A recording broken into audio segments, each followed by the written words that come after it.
I'm telling you, we're studying Revelation, but we might as well be studying Genesis too. Because everything that began in Genesis is coming back to haunt us in Revelation. And we can't understand Revelation without that. This is the basic understanding of the whole Bible. This covenantal relationship. Why a covenant? Why a marriage? Why is God using this type of metaphor? Well, he's attempting throughout salvation history to bind heaven and earth. Yes, because what happened in Genesis 3? It was broken. Heaven and earth were like one. God walked on the earth, right? He talked to man freely in the garden, right? It was a paradise, right? Everything was good. And then what happened? Sin. And what did that do? Cut everything up to pieces. Man from God, man from nature, man from his wife.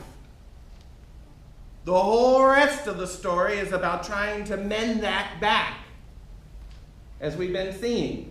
And God's been doing this through different covenants, agreements, pacts, oaths. The way I would best answer this question is to say, reason why he's using a marriage metaphor is because it's so universally experienced.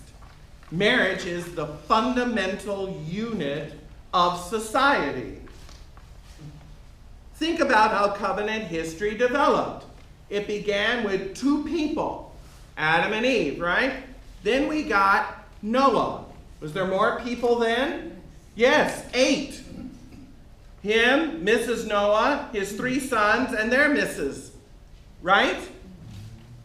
So we went from a couple to a family to then we get to Abraham, and what is that? A tribe, a whole tribe. I wouldn't call it a nation yet. A tribe of people. See, it's getting bigger. Then we hit to Moses, and now what do we got? A nation.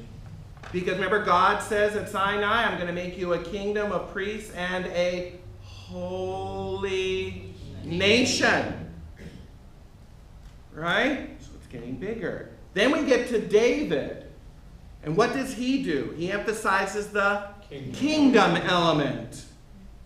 Because that was mentioned in Moses, but they were just freed slaves. I didn't see any kings then, did you? No.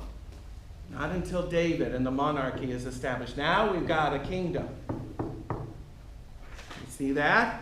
And then we get to Jesus. And is it just for the Jews?